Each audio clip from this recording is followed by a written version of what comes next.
like to call the November 12th regular meeting and work session of Cultural Competence to order. Would everybody please rise for the Pledge of Allegiance? To the flag of the United States of America and to the republic for which it stands, one nation, under God, indivisible, with liberty and justice for all.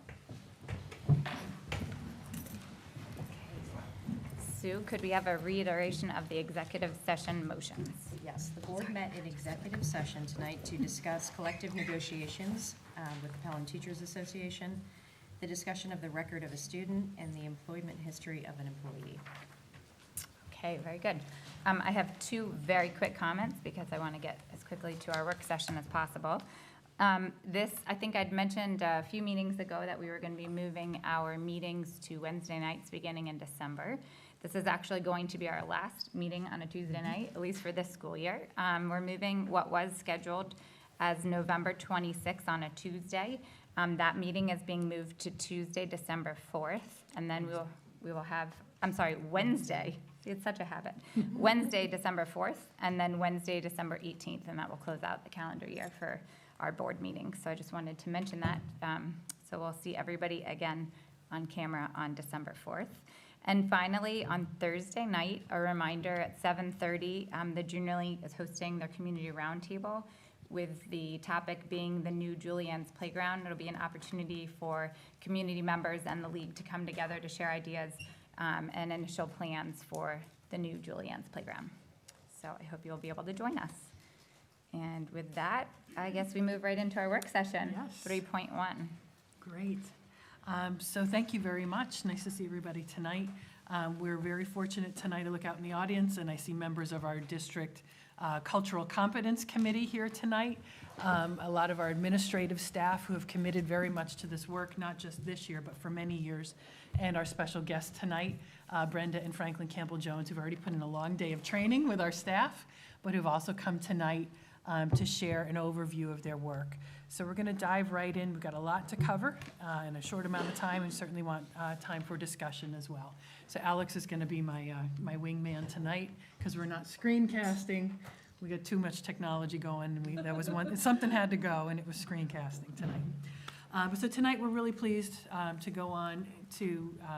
We'll go on to the next slide there, Alex, to talk about the third prong of our strategic plan. And I know a number of the board members were involved in our strategic plan development, as well as our administrative team and parents and community members. As part of that plan, we developed this preamble that really seemed to capture our big picture goal of what we wanted for our students. The Pelham School community will develop empowered, adaptable, well-balanced individuals who are equipped to meaningfully contribute to our local, national, and global society. And in looking at the strategic plan, we really believe that there's three goal areas of authentic learning, the whole child, and cultural competence come together in a very interconnected way aimed towards reaching that goal.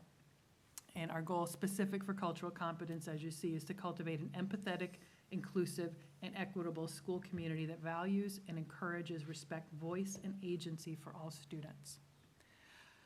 This goal and the plan itself, as you've seen with all the other goal areas as we've gone through the work sessions, is very much connected to our prior strategic plan. In the prior plan, of course, we had 4 pillars focusing on 21st century social emotional networks of support and professional learning. But you recall from the prior plan, there was asterisk points and action items embedded throughout it, and those came from the work of the Diversity Task Force. That was started in, I think the plan was written in 2014. You're going to hear a little bit of review about that tonight. And that was interwoven with various different things through the prior plan. As we move forward in this plan, you're going to see extension of that work and to the point, as we went through strategic planning, that the committee genuinely felt like it deserved its own goal area given the prominence that we wanted to put on it. So it's very much embedded in the work that we have been doing. When we look at why is this important, I shared some research with the board. There's a huge wealth of resources out there. I just shared a very small portion of that with the board.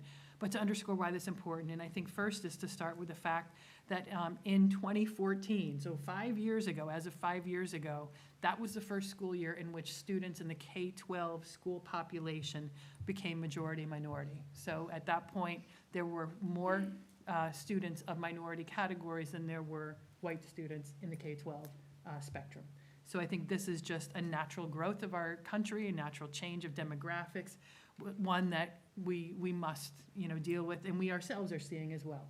And one of the things I've loved about Pelham before I came, I heard it, and as I've come here, I've really come to believe people genuinely value the diversity of our community. They move here because it's more diverse than some of the other communities in southern Westchester.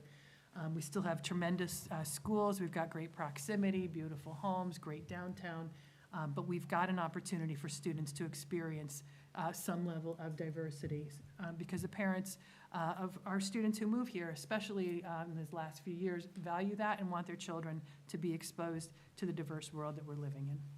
And again, also, students have their profound academic benefits to students who can identify with the person who's at the head of the classroom.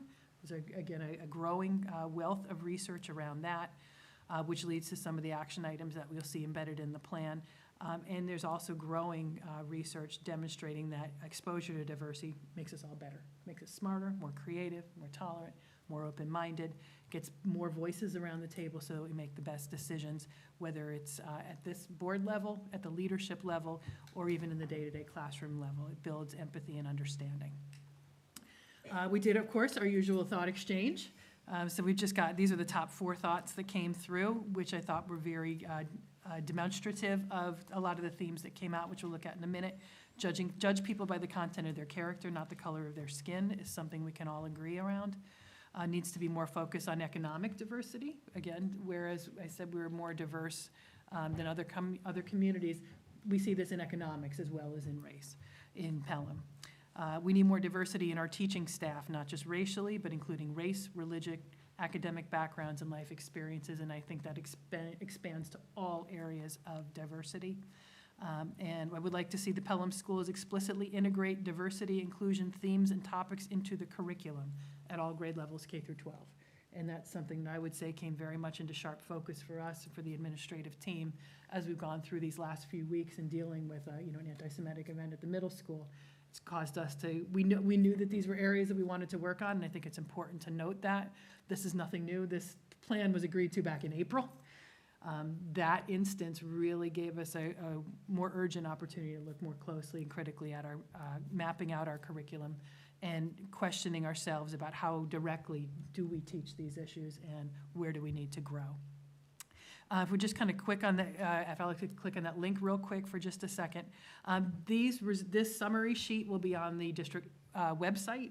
If you go to the strategic plan page, and if you scroll down to the bottom, you'll see the results of all of our thought exchanges. We were concerned at first because we had very small participation for the first week or so, or the first half of the week. But thankfully for the long weekend, the numbers got right back up. So 226 people participated in this exchange. They submitted 191 thoughts, over 6,000 ratings. And if you go down to the next section and click the view button, you'll see the complete list of ranked thoughts that were submitted on this. So again, you'll see those top 4 match the ones that I shared there. And as you go through, you can get a real flavor in ranked order of where alignment came across the community. Alex, if you can go back out and show us our next. These are the graphs that they include. The first one is the bar graph. This defaults to the numbers of stars. So those ideas that had the highest starred rating are the highest bars. So looking for areas where the community agrees. So there was a couple of comments, not a lot of comments on this one, but there was large agreement about let's focus on the things that we as a community. Very positive support around the inclusion of students with disabilities, even specifically calling out the Bridges programs that we've started to bring in. So a lot of agreement there. A lot of agreement around the need to create an appreciation and respect for diversity amongst our students and find community partnerships. If you click on the little gray thought bubble in the corner, though, it changes to the number of comments. And Julia used this in her work on the whole child. Much different here. So I think both views, tell you something different. Here, and this goes back to what I just mentioned a moment earlier, a lot of comments directly about our curriculum. Whether it's they're doing a good job, whether it's we need to do a better job, we need a more direct job, we need to be sure our curriculum is embedding discussion and teaching explicitly around these. So there's a ton of comments specifically related to the curriculum. Next most was appreciation of diversity. Student voice took a bigger role when you look at it through number, and that had to do with certainly allowing and listening to student voice, but also making sure that all voices are respected and all perspectives. And this is, I think, something that we're all, in this day and age, nationally challenged with. How do we make sure there's space for all voices? And we're not inadvertently closing one out because of a focus on another. So there's a lot of work to be done there. And measurable outcomes and transparency about the work that we're doing here. So still the need to build better understanding of what it is. We're hoping to do that tonight. But then also to have some accountability, even if it's sharing our diversity meeting minutes, or sharing the different activities that each of the schools are doing as we roll out the plan and how we're looking to assess our improvement. So anyone who goes on these on the website, you can click on the bars, or Alex, if you can show the tiles real quick. You can click on these and you can see every comment that was tagged to that. So if you want to drill more deeply into any one of these topics, the information's there. Like I said, community agreement, there was only 2 thoughts on that one that related to that topic, but huge agreement around that. Same thing, students with disabilities, I think that was only 2, huge agreement though. So it's some interesting data. So without further ado though, I would like to spend the next portion of the presentation inviting Brenda and Franklin Campbell-Jones to present to us an overview of the work that they're doing with our staff. We are on cohort 2. We had our first cohort began last fall with 40 people, predominantly faculty, but also with parents that joined us, and a couple students last year because we had school-based teams. This year, we have their second cohort of 40 people, again, predominantly faculty, but bringing in more parents, so a whole different group of folks. During the summer, I should add, our whole administrative team did 2 intensive days, kind of the crash course on this subject, but also with parallels to creating what is our administrative culture and what culture do we want to create within our school system. So they're going to provide an overview of kind of the theory, practice, and understanding of the model. It's not at all their typical format, I should say that. So we appreciate their adaptation. Normally, it's a very interactive, very personal discussions, but we appreciate their flexibility tonight and their generosity in being here tonight. Franklin. Can I have a paper handouts? Oh, absolutely. Very old school. If you hand to Julia, she'll pass them on down. Yes.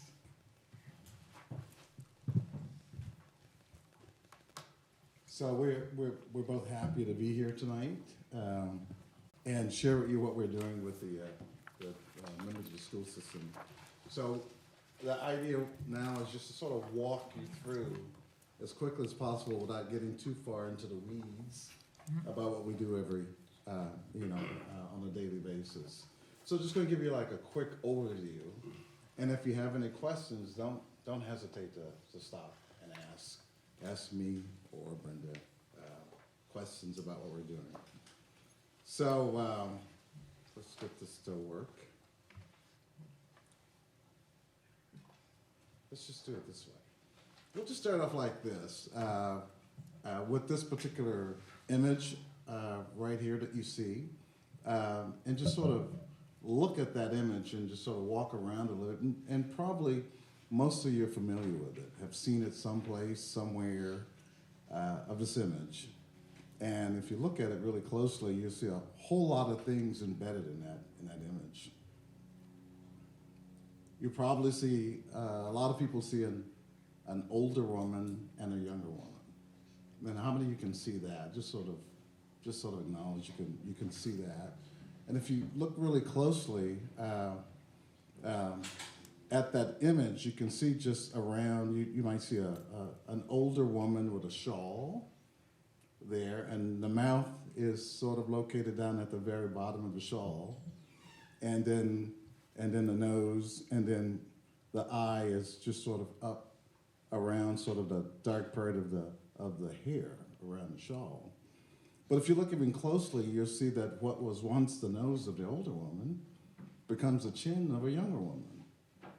And then as you go up this image towards the top of the image, you can see an eyelid and a couple of other features that say, there are 2 images in one there, an older woman and a younger woman. Can you all see that?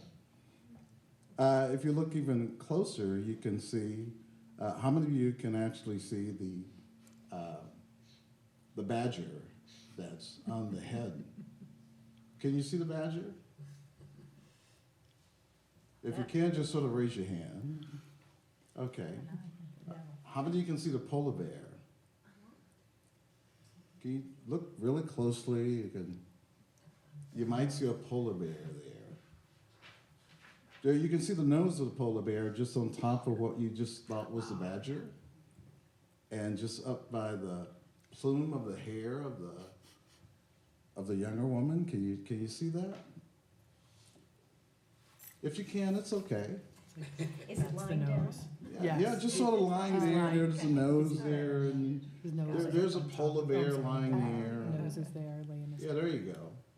And so if you look really This is close, the you can see badger. that. It's the So- nose, the body is up that way. There you go. So what was once the I've never seen that. badger I've seen this so many. now becomes a nesting place for a polar bear. And the reason why we called it a polar bear is because what you saw as the old woman and the young woman, you didn't have very much trouble identifying that because you're probably familiar with those two features. But a badger and a polar bear become a little bit more difficult for you to see.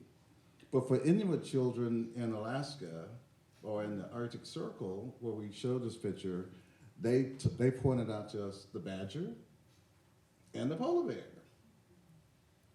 And there's a real reason why they could do that and you couldn't. And the real reason is because they bring with them the image and the familiarity of a polar bear and a badger in the environment, whereas most of us don't walk around looking at badgers and polar bears every day. But they do every day. And so they bring that to this image with them. Now, we had another person in the inner city school system that couldn't see a badger or a polar bear, but she could see a rat. Because she said in the inner city, there are a lot of rats. And so that badger to her was a giant rat. It wasn't, any of these things. The bottom line is that all these images that we see up here are not really here. That we bring them with us to the picture. Just as you brought that with you to this picture, you're bringing your life into this. And that really becomes sort of the essence of what we do around cultural proficiency is how do you get who you are into the workspace? That realize that you're bringing yourself there. So we spend a lot of time just trying to identify ourselves in the work that we do, bringing that to the space. So that when teachers and staff members and all the employees that you have here begin to realize that they bring themselves to the context, then it helps them to begin to see how is it that I play a role in the lives of children? How do I play a role in the lives of the community? How then do I begin to help bring that whole piece alive with me involved in it? And that's really becomes the essence of it. So cultural proficiency, we see it as an inside-out approach to all the work that we do. And just in this little demonstration right here, you can begin to witness how you do that. And as you're doing it, everyone who works here does that. Every child does that. Every parent does that. Every member of the community does that same. We most likely are not aware that we're doing it, but that is what we do. Okay? So with that, we use an instrument here called the ladder of inference that helps us process this. It helps us look at this, slow down this process so that we can begin to see how we do that. It's one of the instruments that we use to sort of help us sort of identify that inside-out process so that people can walk away and begin to see, wow, I'm really doing this. And not only that, I can begin to look at curriculum this way. I can begin to look at my relationships with others this way. I can begin to look at how it is that I do the work at my school this way. And this simple little process right here has 7 steps that allow us then to begin to look at change in this way. It's a way of actually getting down and looking at how we process data, and we actually slow it down so that you can not only look at those steps, but begin to do something more important, and that is to raise questions about what it is that we do, how we do what we do. So we go through a simple notion of looking at each one of the steps in this ladder and began to raise questions about how it is that we process in certain ways. And by asking those questions, we're able to make things that are invisible more visible. And so we actually learn all of that. So today, we spent a lot of time actually asking tons of questions and processing around a lot of difficult things. So cultural proficiency becomes really a way to look at the steps that are available in each one of these processes, and then begin to raise questions about the work that we do. Why is it that I believe the way that I believe? Why is it that I see things the way that I see things? Why is it that I teach the way that I teach? Why is it that I do processes the way that I do them?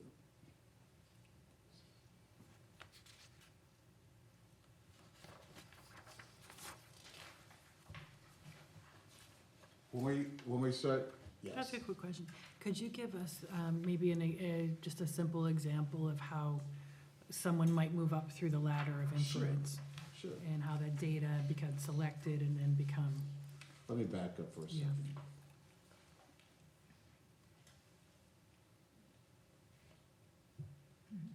I have to go back through all my questions Sorry. now. all the animation. Okay.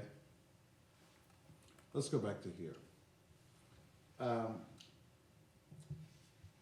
If we look at this ladder and the way it's set up, you look at the very, it has seven steps. At the very bottom is observable data.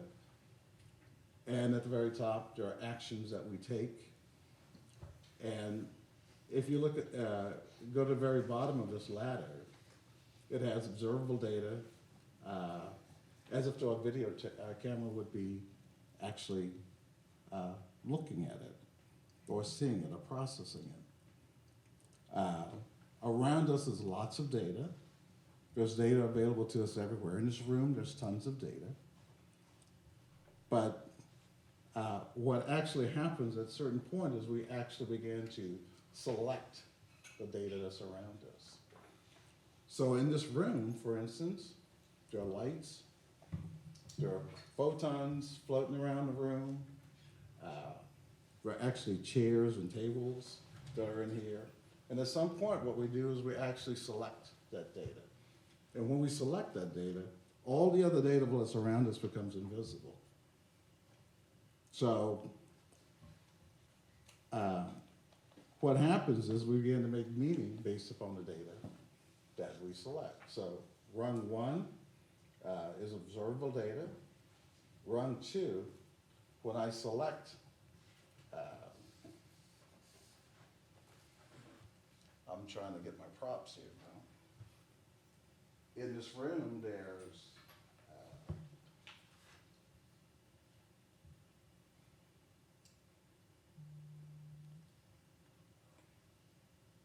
chairs, the color of the chair, maybe the data that I select, but then I add meaning to that data based upon what it is that my experiences that I have around the data. Just a second. Need some water? I need some water, yeah. I'm dry. This is good. The room is dry.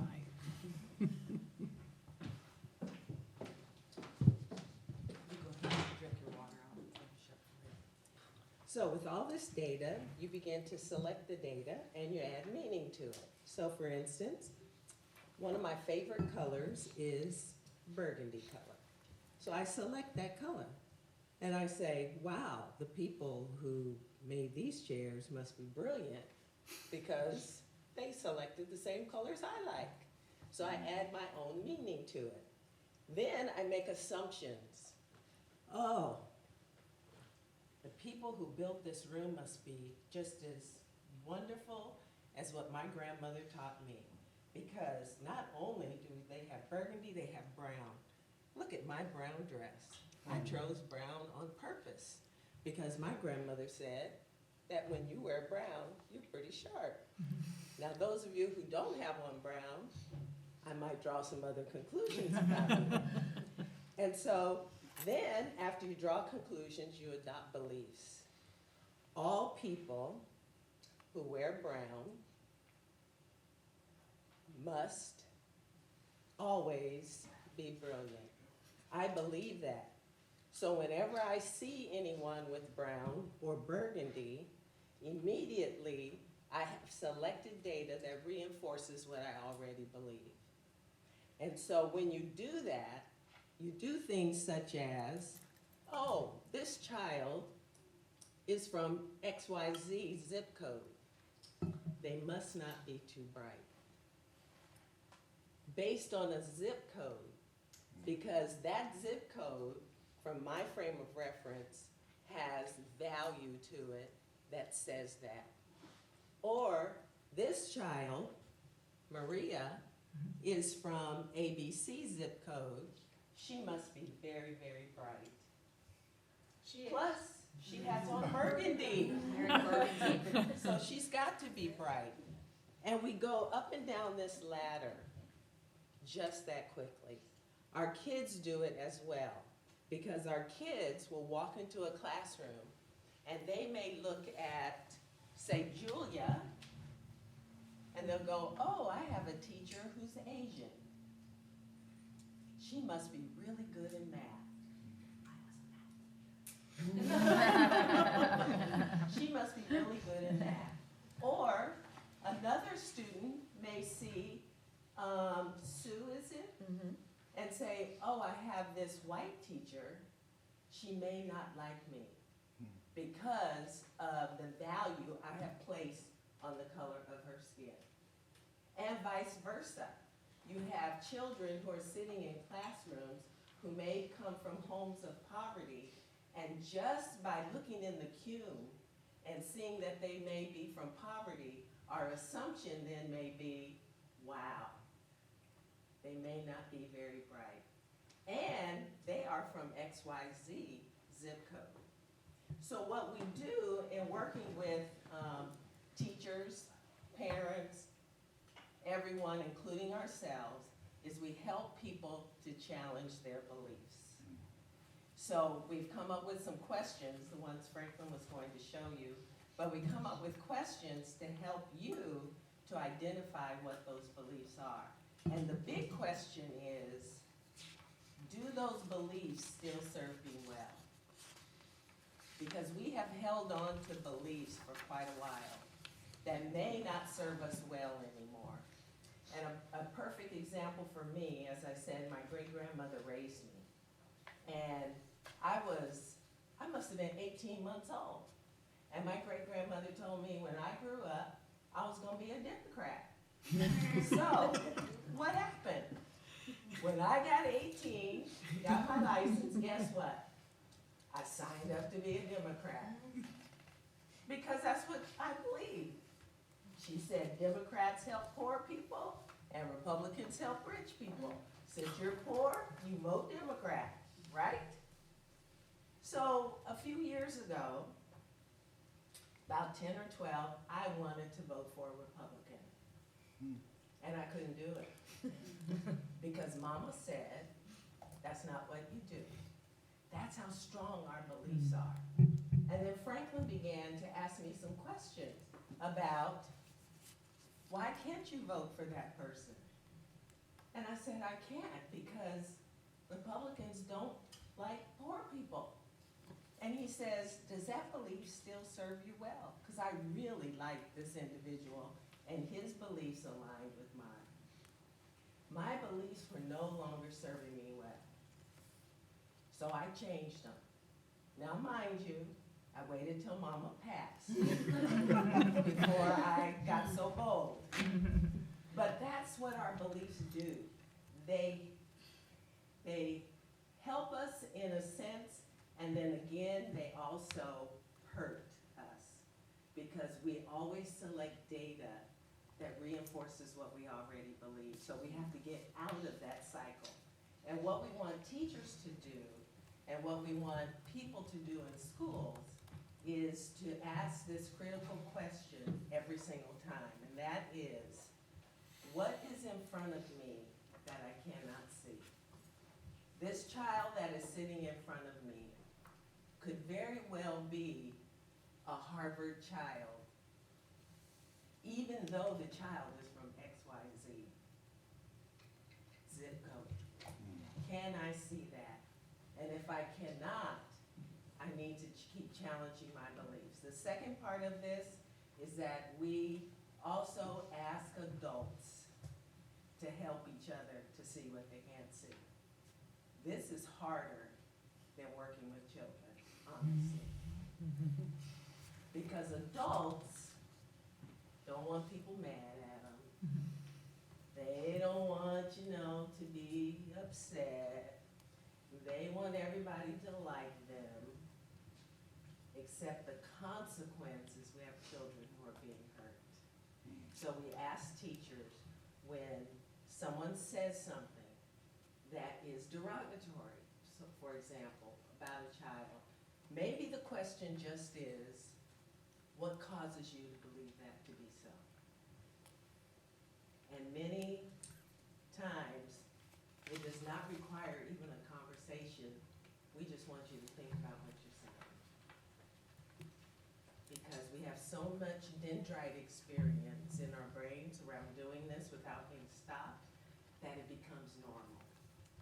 And we do not want normal to be that negative talk about children or about each other. And so we take the teachers that you have allowed us to work with through a series of processes during the 5 days that we have them, teach them the skills. And the one thing that we haven't gotten a magic bottle yet for is for each of us to summon the courage that we have within us to do it. Because our belief is that once you have the skills and you're still not doing it, there's one thing missing, and that is your will to engage. And that's what we ask people to do. So we practice with each other in a safe environment, and then we ask them when they hear these things or do these things to practice them. And I have to say today in our session, many of the teachers were reporting back the results of some of their conversations. And some of them had to do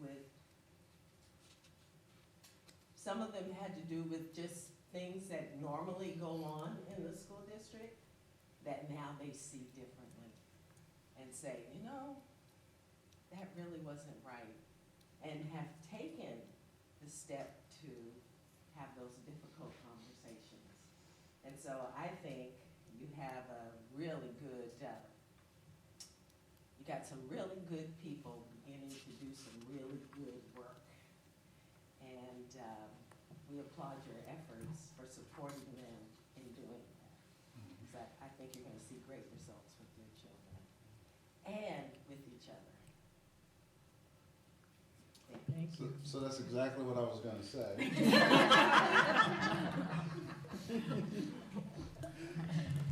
So the bottom line is that cult proficiency then becomes the framework where we can begin to process all of these things. And gets to the sort of the essence of what culture's all about, and began to allow us then to walk through and begin to work our way through how we fit into the culture of the work that we do in our school system. So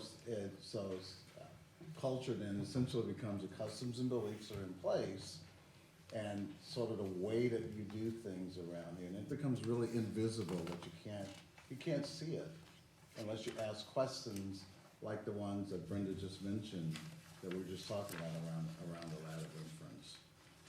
So it's an inside-out approach. It's a manner in which, you can begin to do things in certain ways and look at your organization. Essentially, it's something that can't be mandated, but it has to be nurtured throughout the school system.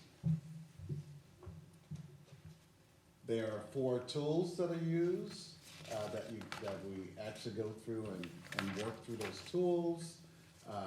The principles, the barriers, the continuum, and the essential elements of cultural proficiency that then that members of the school staff go back through and begin to learn all of those.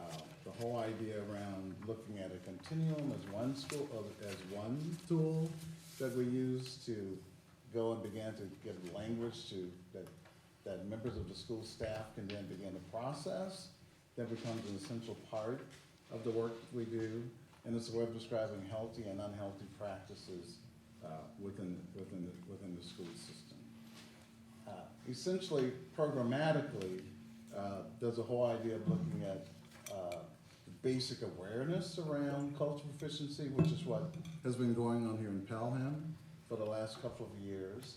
And then there's a whole phase around application of how do you begin to apply all of these things and begins to use them in the work around the school system.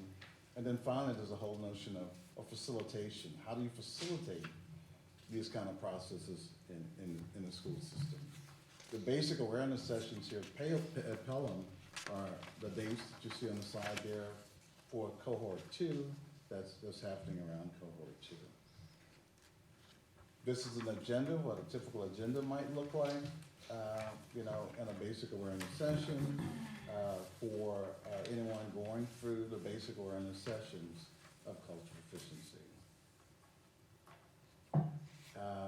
And essentially, that's the overview. Any questions? I wanted to highlight, if you wouldn't mind, the 3 levels of professional learning. This is something, we are in the early stages of this strategic plan, but when Maria Thompson, Greg Lau, and I went through the first cohort last year, and we did some work with Franklin on some initial brainstorming on how do we want to roll this out in the district, and we were looking really at this kind of framework. So we've got more planning to do. The team's going to be meeting again in the near future, the broader team. But yeah, as Franklin said, really the cohorts are to build the basic awareness piece, and those basic awareness now, and we're going to continue, we're working, the team's going to talk a little more about this. We're hoping to write, some PEF grants, et cetera, to seek additional funding to continue to move this work forward. So the goal would be to expand the basic awareness so that all staff eventually are trained in these principles and tools. Application, you're going to hear as Maria and the principals share about the work that's going on in the culture proficient. It used to be a diversity committee. We've shifted the name to cultural competence to align with the strategic plan. The work that's going on there is starting to take the principles and apply it to our work as educators.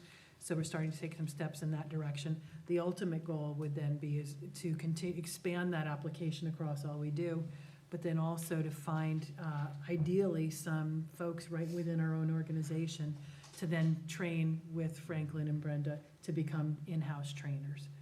Because we can't always, as much as we love having them, there has to come a point where we as a district build our own capacity to maintain this long-term. Exactly. So our hope is that as we do these first couple cohorts, that some folks will rise to the surface as potential good trainers, people to work with staff, but also people to work with students, because that's a key piece of this long-term as well. And one of the things I'd like to add about the application piece is that we also take a group of people from your school district or any school district and have them do action projects based upon the goals and objectives that you have established for your district. And then they do projects within the schools for a year, and at the end of the year, they have a showcase of all of these projects that you and community are invited to, that they share and then get feedback on, and then do a reiteration using a plan, do, study model, or whatever kind of feedback model that you have in the district to make the project even better. So we've had people do curriculum projects. They may take 4th grade and expanded to make it more equitable for students. We've had people take math lessons. We've had people even do things such as meet with a small group of people to have these conversations that are difficult to have. And they have facilitated these conversations and had really positive effect on the culture of the schools. And so there's lots of different ways to do that, including what Dr. Champs was talking about as far as a lot of projects that are going on right now in the high school, some of the things that they're doing, and we just put frame around it for them. And we've had one district in particular started with 10 projects, and now they have over 120 projects that they're doing every year that feeds the district and makes it even more vibrant of the work that they're doing with curriculum and instruction for the students. Yeah, our intent is to work ourselves out of a job. That it becomes yours completely, and that you learn to use these processes yourself, and that it becomes an internal part of how you do business, absent of us. Thank you very much. Thank you. Great. Thank you so much for being here tonight. Appreciate it. And we did tell them to please move Had a it. long day. Yeah, I think they've got a long drive home tomorrow, if I remember correctly. Thank you so much.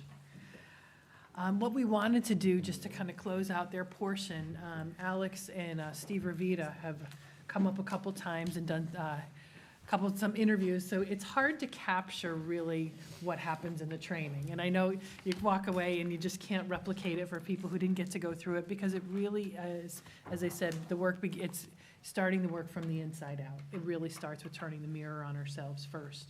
And that's uncomfortable and difficult, but that's the only way to really make it substantive. So we just got a couple video clips here from some folks after the first day. Steve and Alex are up there again today. So we're hoping by the end of the year to have a more comprehensive video for you, but we thought just a little taste of, after 2 days of training, some thoughts from our participants.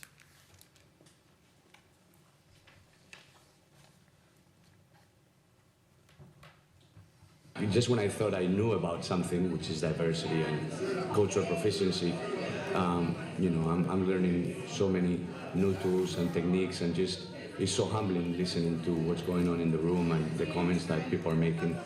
That some of them could be uncomfortable, but it's just such a learning process. We have so much more to do and to learn, and keep at it, so that we can just make better decisions, be better informed, and be better people, hopefully, down the road.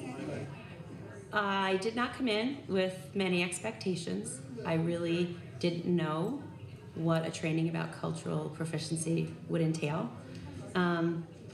I was thrilled at the outcome. It really forced me to think. It created an opportunity for me to make new relationships, and to understand how the community can work with the school on some of these issues.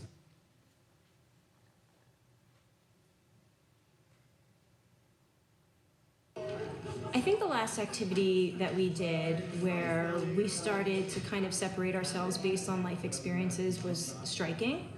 And the reason for that is that old adage of you never know what somebody else is going through,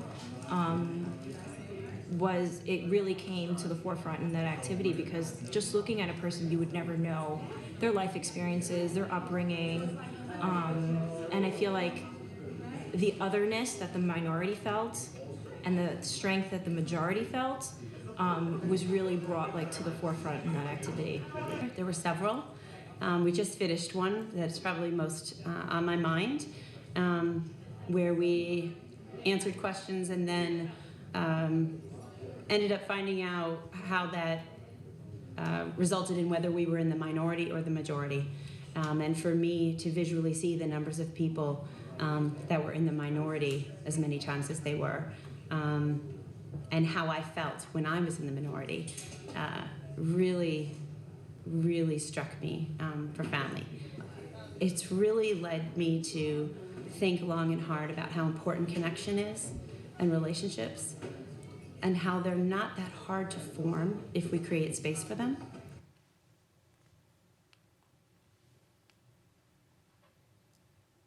let's keep learning, keep on catching up with new techniques and theories, and keep on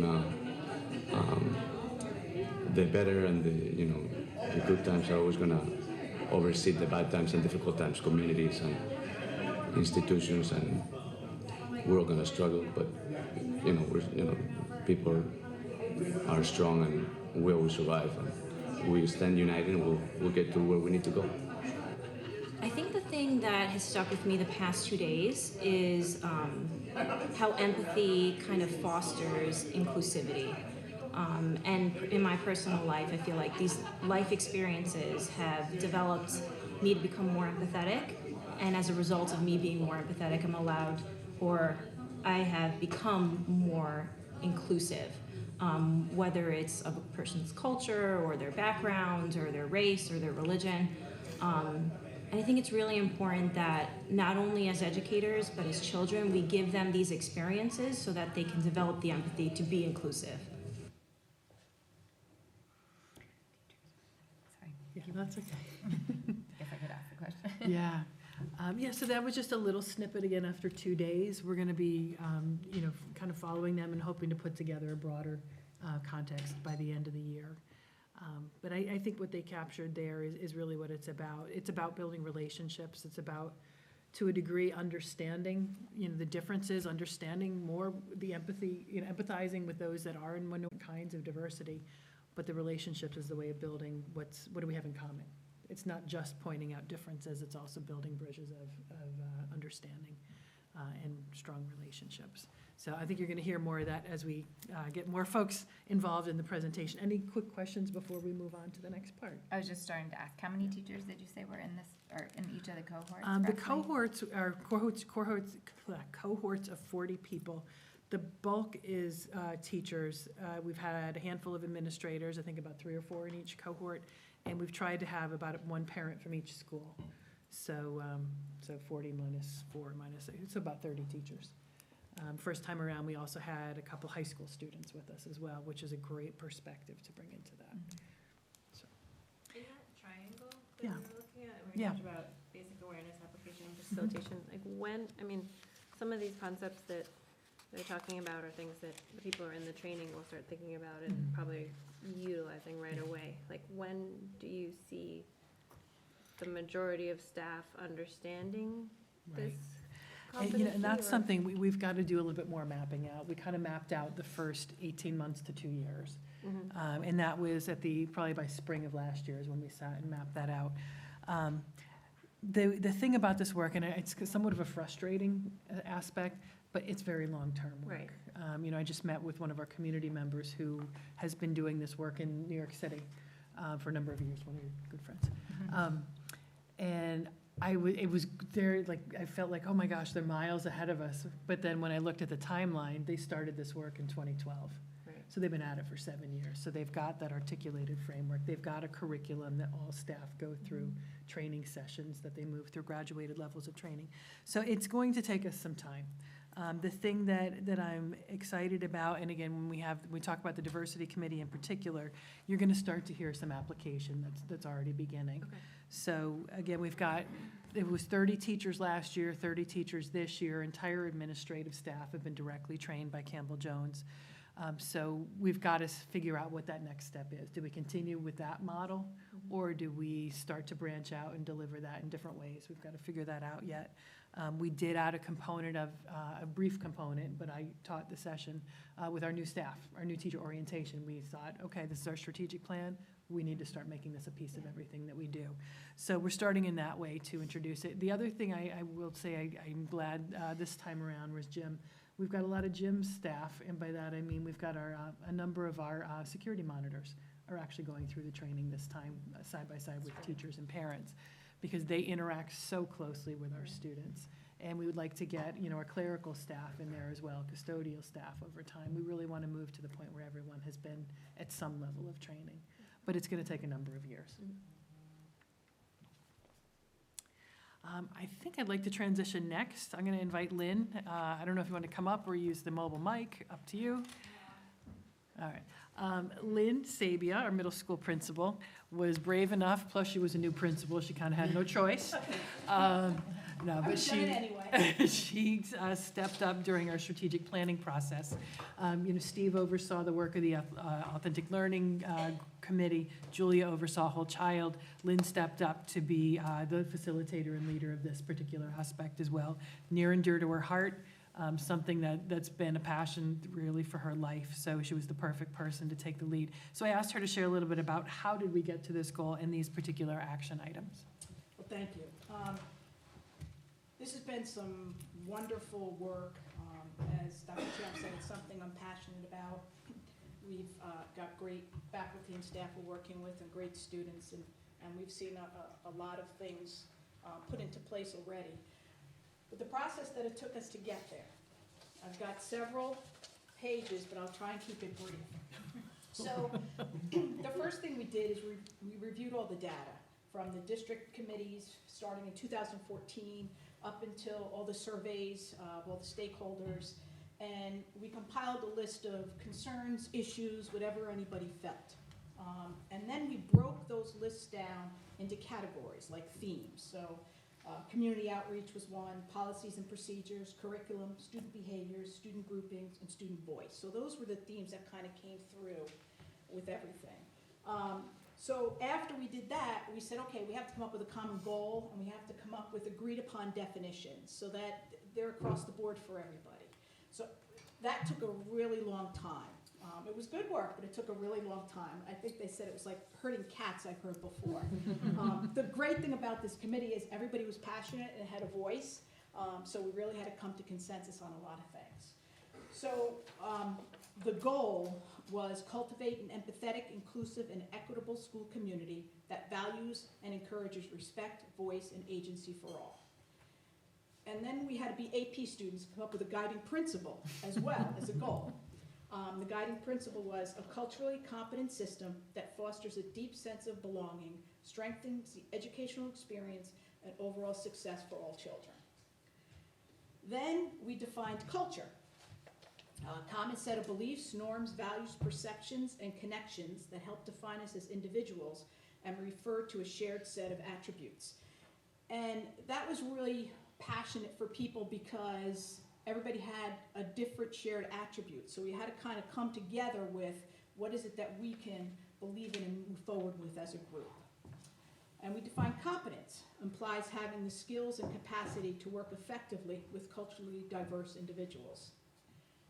And voice, the ability to express views freely and to be heard. In education, student voice refers to the values, opinions, beliefs, perspectives, cultural backgrounds of individual students and groups of students in a school, and to instructional approaches and techniques that are based on student choices, interests, passions, and ambitions.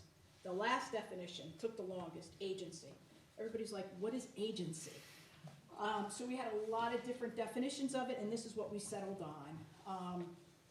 Agency is a point which views translate into action, such as making decisions and influencing change. So pretty much empowerment. So our goal was to empower the students. We want to make sure they felt they had a voice, and then we wanted to listen to that voice, and then what we do with that voice. It's just like in education, you get data. What do you do with the data? If it doesn't drive your instruction, the data's no good. So if we're not teaching students to be empowered and listening to what they want and responding to what their needs are, why are we asking them what they want? So that took a lot of time centered around that. So then we came up with our action steps. And those are the 5 bullets that you see in front of you. So increase student voice and agency within the K-12 system, empower the students. And we do this through clubs, activities that are created by students. We expand leadership and service opportunities K-12, measure students' opinions of our schools and cultures, climate annually, and review student government practices K-12.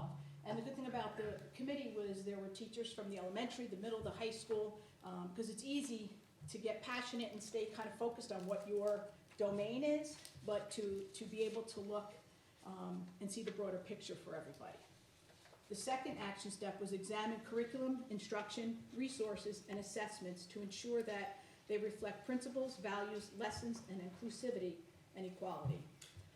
And I think a big thing within that, developing criteria for screening, provide school classroom libraries and resources that resemble our student population, but also professional learning for teachers to welcome integrated diverse thoughts, experiences, and opinions in the classrooms, having those tough conversations.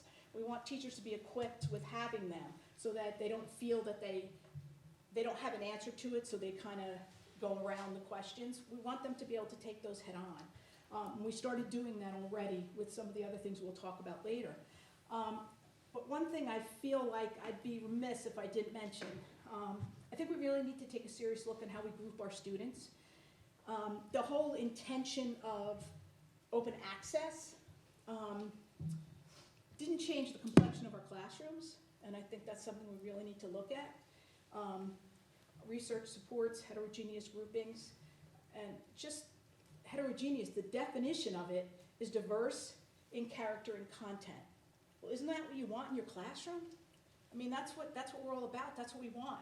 So that's something that I'm working with my site-based team, and you'll probably hear a little more of, because I think having those groupings in classes and not separating children with high school classes and then high school honor classes and advanced classes and honors classes in 7th and 8th grade, what are we doing? So I think that's something we really have to look at. Just digress for a minute. A little soapbox I moment. had to fit it in. The third thing was increased partnership with community stakeholders, continuing the work with Campbell Jones. I was on the first cohort, and it was great work. I'm a little competitive in case you didn't know, and the last day we did this activity where you had to step across if the statement rang true to you. Well, we did that on our last day. They did that on their second day. So I'm kind of wondering what happened there on the bottom of that to sit. Continue to work with the Pelham Education Foundation. They've been very generous in providing grants with us, and continue to incorporate site-based teams and PTA's resources, and using more community and having opportunities for greater community partnerships. And the number 4 is teachers, administrators, staff, and students routinely exercise an awareness of understanding of culturally responsive theories and practice. We have to review our current practices, some of our procedural things. Some parents don't have access to internet. They don't have access to going online, to pick a time where they meet with their teachers, to sign up for insurance for their Chromebooks, to sign up for sports. Everything is online. So we're working on being able to print those things out and meet with those families so they have the same access to stuff that some of our other students have. Eliminate the barriers and make sure that parents feel comfortable, and continue our work with Campbell and Jones, as I said. And then the 5th one, align recruitment, hiring, and onboarding practices, build a more diverse staff, screen for understanding and appreciation of cultural proficiency in the hiring process. That's like a big mouthful, and what do you do with that?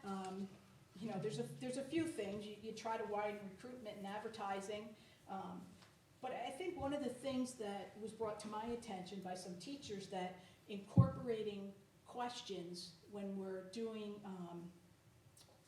we're interviewing, to help people understand that's an important part of us. And I think that's a first step that we can take, that doesn't require, big massive change, but letting people know that that's what's important. And I think we could do that pretty easily.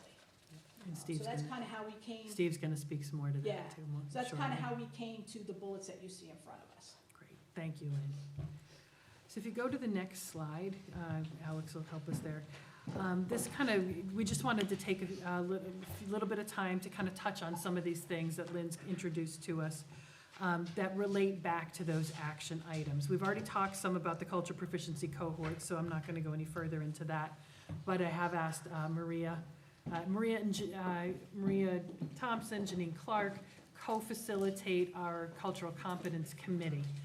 They've been doing it for a number of years. It has grown to be one of, I think, the largest committees that we have, especially in these last couple of years, as folks have really shown an interest in trying to move this work forward. So they're going to share some of the work that's going on there, and I think you're going to see how that work is already starting to lead into the application pieces of the training. And I'm going to start with a little brief history. History first, always important. Because we've been looking at this work for many, many years, but I'm going to start with 2014, when the district finally presented the final diversity task force recommendation in May of 2014. And at that point, we had 34 teachers, parents, administrators, Board of Ed members, and students that came up with this very extensive document, along with the guidance statement. And from there, you might find some of the same information in this district strategic plan, if you all remember this chart from years past. As a matter of fact, there are 2 highlighted areas here, and they are the action steps are taken right from the diversity task force. So it was embedded in what we did with our strategic plan before the new one we have now. So I just wanted to, as a reference piece. The other piece of why in 2014 is that we created a district diversity oversight committee where Thompson and I have been with for several years now. We love our work, and we really do. It's a very exciting time. So that happened in 2014, and then during 15-16 school year, the committee started around November, and we had a handful of people that were somewhat interested, but we spent a lot of time looking at what we can do more immediate. And we looked at our website, and we found out we didn't even have any area on the website to translate documents. We did surveys, we found out that, there are people in our community that speak multiple languages, so we did a survey as to what types of languages. So we worked with, Alex, and we worked with the RIC program and implemented a translation bar on our main website, and it's for all the other districts. Now that sounds like it's been around for, about 5 years now, but this is something that came out of the work of the diversity team. At the same time, we started with a theme as far as a showcase, because that's one of the other criteria of the strategic plan back then. And so we came up with a Faces of Pelham theme. And so Dr. Thompson will show you some of our publicity that the students from the high school created that. And it was called the Many Faces of Pelham, which is a district-wide celebration of students and for students of their diversity and uniqueness. And that was one giant day in June. This was the high school, as a matter of fact. Some of the character education, that's a lot of the terms that the students came up with. And in that, I don't know if you remember, but that was in the middle school, and we had things like quilts of student messages around from the elementary schools. We had students singing, we had some dancing, we had videos, we had lots of artwork. So it represented more diversity and uniqueness of our particular school district. And then the following year, we created a district diversity showcase, which was facilitated in the high school auditorium, and that was called a district-wide celebration of acceptance and respect in 2016. And we had videos from all 4 elementary schools, and the students actually read essays and poems exploring the differences and the diversity in their schools, and the chorus sang songs along the same lines. And artwork from middle school students was displayed in the hallways around the auditorium. I remember walking amongst all of it hanging down. So that was sort of a fun experience. Another celebration that was part of our strategic plan.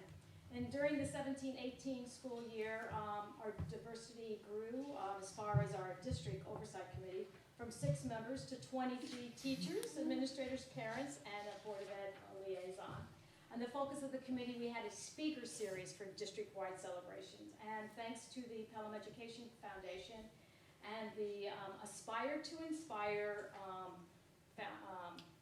grant, we were able to bring in 3 speakers to our students. And one was Dr. Ray Wynn Grant, which is a wildlife specialist with infant scientists from the American Museum of Natural History. We had International Chess Grandmaster and Chess Hall of Famer Maurice Ashley, who spoke to and played chess with our students. And then we had Joan Trumpar Mulholland, who was a freedom rider and a participant in the Jackson Woolworth sit-in. So she visited all of our elementary schools. And along the same year, in 2017-18, the PEF also supported our work with a K-5 diversity book grant. The committee, the last thing that they decided to discuss at that point was looking at a long-term commitment toward cultural proficiency as to where we are today. And I'm going to pass over to Dr. Thompson, who will talk about last year and this year in our work. So one of the themes that kept coming up at the Diversity Oversight Committee was that we were having these celebrations that were one-shot deals. And even though the strategic plan called for them, we felt that we really weren't getting down to the heart of the issue. And the way to do that was through a professional development movement. And it's at that point, at the end of that school year, that we started to explore options. 18-19 was a complete shift for our Diversity Oversight Committee. We had over 50 members. Janine and I reminisced about the days of 4 of us sitting around a table trying to make change. But that was wonderful. And in particular, we had quite a number of community members, parents, that were very interested in getting involved in the work of the group. Because we had grown to such a large size, and because there was a large number of us on the committee who were also going through the Campbell-Jones training, we felt it was important to establish norms at our meetings, and our norms weren't, they revolved around ideas such as having a responsibility to share out your opinion, to not sit quietly, obviously to be present, to be open, to be respectful, and to respect the personal stories that may come up at those meetings, and not to necessarily leave the meeting and talk about those personal stories. But on the flip side, we also felt it was important to let everybody know what our group was doing. And so about our work at board meetings, and our minutes were put out there, and our principals and teachers would go back to the schools and share what was happening at the committee meetings with the rest of the staff.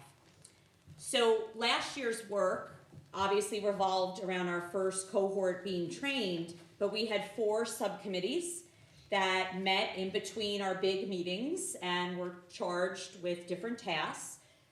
We had a subcommittee that looked at curriculum.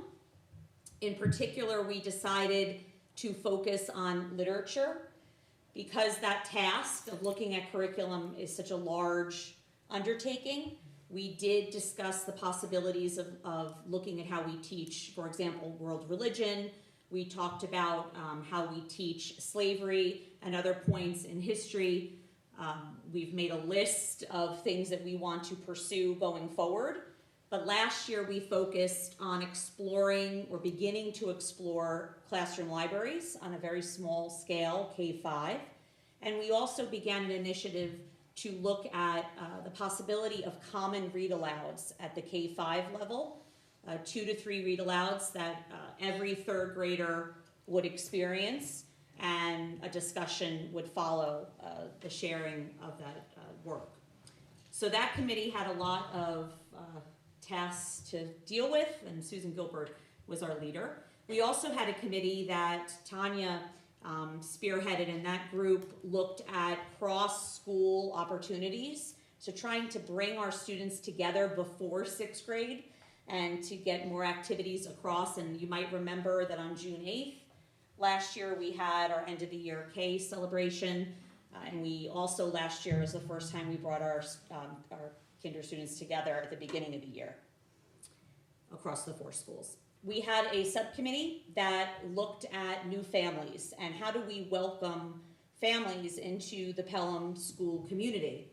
This subcommittee developed a flyer that we felt, and the subcommittee felt, that new families needed to have a point of information that goes even beyond the website. And so a simple flyer could do that. It represents all the schools, it gives contact information. Alex was really integral in creating and helping us create this. And this flyer this year went to every family in the district. Going forward, it will go to all of our kindergarten students as well as any new registrants that we have in the district, as basically a token of welcome that comes from the district itself, not necessarily the school. We also had a subcommittee that was charged, and this was Lynn's committee, with next steps. It was probably the most challenging group because to think about, okay, where are we going? What is going to be in our new strategic plan? And so Lynn went into the work that they undertook last year. This year, we have 36 members of our Cultural Competence Committee. Again, it's a mix of all different grade levels, administrators, teachers, community members. And we revisited what was accomplished last year. So far, we've had 2 meetings. We've also talked about what our goals were for this year and what are the action steps in the new strategic plan. So again, we have 4 subcommittees. We have a group that will continue the work looking at literature and curriculum. We have a group that will solidify our plans for professional development going forward, and the goal would be to submit a grant to the Pelham Education Foundation. We, oh my goodness, I'm forgetting the other groups, this is crazy. We have another subcommittee that is looking at shared understanding, and it might seem like a very simplistic idea, but when you're talking about 3,000 people, a shared understanding of a definition is crucial. So we have a group of teachers that are discussing how to get the message out on a wider scale. And then we have our last subcommittee, which is looking at protocols. And this is an interesting, I think, angle. It is in the action steps, but the idea that we need reminders as we're making decisions as a school system. So is there a protocol we could use when you are reviewing policies? Is there a protocol that we could use when we are purchasing for our classroom libraries? So this group will look at many different options and make some recommendations to us. Student voice. So as you heard earlier, student voice is a very, very important component of the cultural competency goal. And what we realized is that we were promoting student voice, but we had no student voice on our committee, which is a little hypocritical. So we talked with the committee, and they supported bringing students into the group. So we actually have 4 middle school students and 4 high school students who are now our permanent members of our committee. And I think that the addition of these students has really just made the conversation even more valuable and thoughtful, and it gives us a lot more insight. So I think it's a really exciting change this year. Thank you, Maria. I asked Steve to touch on this next item. Both Jim and Steve share personnel functions, so of course, we're working collaboratively.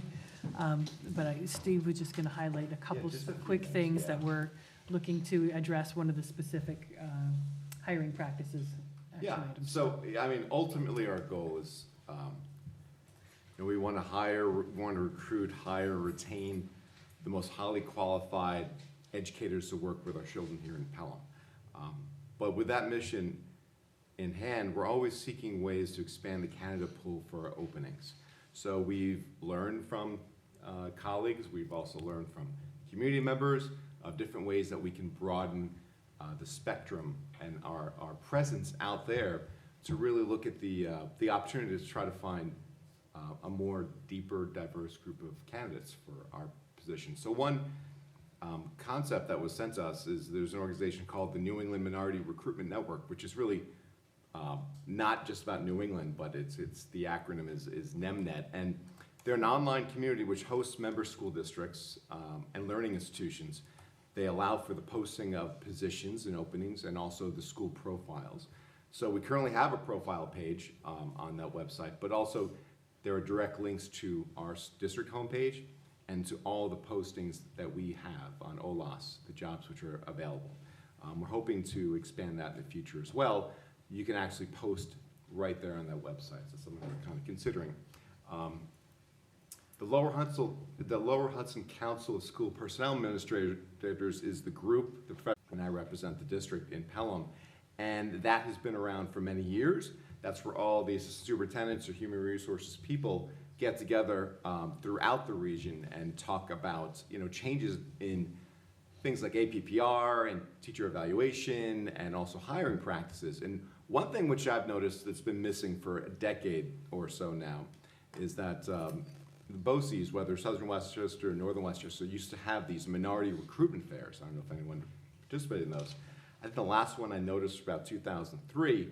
And basically, they were just teacher education recruitment fairs. Happened on a Saturday. They used to be in the county center. They've happened in, I think, the Crown Plaza in White Plains before.